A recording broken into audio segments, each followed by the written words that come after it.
Assalamualaikum warahmatullahi wabarakatuh. Pada pertemuan kali ini kita akan membahas tentang bab 1, yaitu pendahuluan. Untuk lebih jauhnya kita simak slide berikutnya. Baik, yang pertama di pendahuluan ini yang harus kita pelajari adalah terkait tentang definisi ilmu kimia dan juga peranannya dalam kehidupan sehari-hari. Baik, ilmu kimia merupakan bagian dari ilmu pengetahuan alam yang mempelajari struktur dan sifat materi atau zat, perubahan materi zat, dan juga energi yang menyertai perubahan tersebut. Jadi di kimia itu yang dipelajari itu tentang materi ya, baik dari strukturnya, sifatnya, perubahan materinya, dan juga energi yang menyertai perubahan tersebut. Itu kalau kita lihat dari hakikat ilmu kimianya, itu yang akan kita pelajari ya di kimia itu.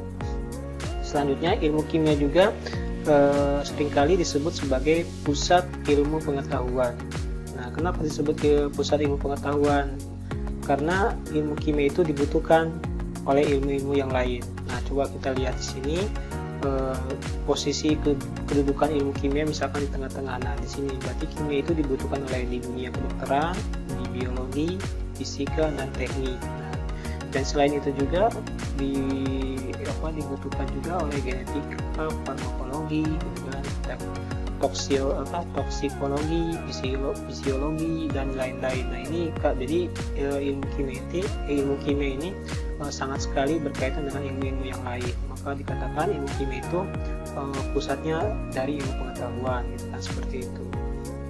Nah, tanpa ilmu kimia, hidup manusia itu akan menjadi seperti zaman primitif.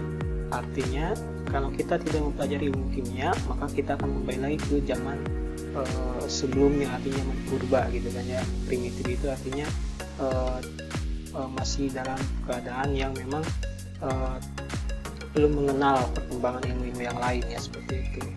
Nah, baik, ilmu kimia juga peranannya dalam kehidupan sehari-hari ternyata kalau kita lihat ada 4 bidang gitu kan yang berkaitan dengan peranan ilmu kimia di abad 21 ini. Yang pertama dilihat dari bidang kesehatan dan kedokteran, yang kedua dilihat di bidang energi dan lingkungan, yang ketiga dilihat dari teknologi bahan, dan yang keempat adalah tentang teknologi pangan dan juga pertanian. Jadi ini sangat berperan aktif gitu kan di ilmu kimia itu dalam bidang-bidang ini.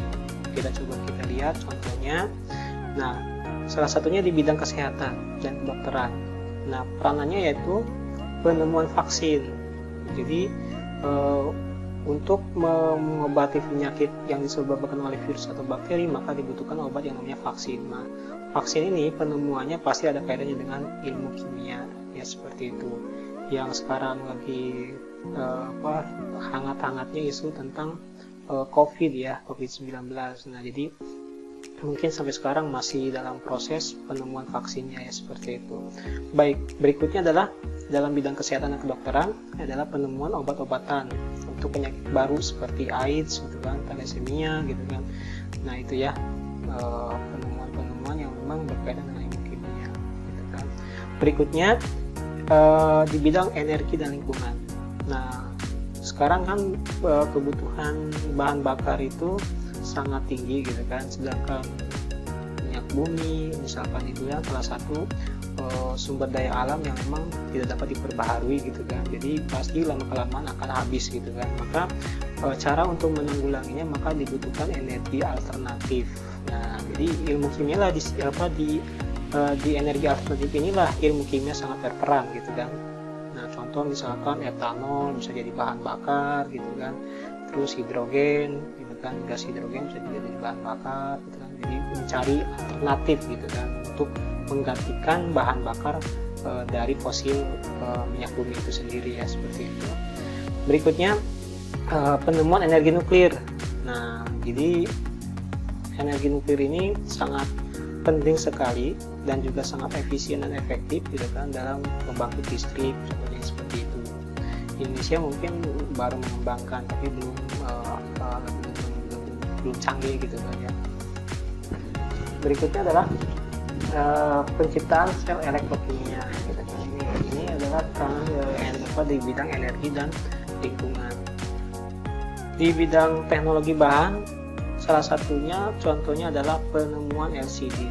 Dulu kan LED ya, sekarang ada yang namanya LCD pada handphone. Nah ini ya. Terus penemuan polimer karet dan juga plastik, nilon dan fiberglass gitu kan. Dan juga penemuan materi superkonduktor gitu kan yang digunakan pada kereta gitu kan, seperti itu ya, kalau yang di negara maju ya seperti itu. Baik, berikutnya di bidang teknologi pangan dan pertanian. Nah, penemuan salah satunya adalah pupuk sintesis untuk meningkatkan produksi pangan. Itu peranan kimia dalam bidang teknologi pangan dan pertanian. Berikutnya adalah contoh berikutnya penemuan pestisida untuk membunuh hama tanaman. Jadi obat-obatan pertanian itu salah satu produk dari peranan kimia dalam kehidupan sehari-hari. Yang terakhir adalah penemuan gen untuk menciptakan tanaman dan ternak unggul dari hasil rekayasa genetika. Nah itu juga sama produk dari peranan ilmu kimia dalam kehidupan sehari-hari ya.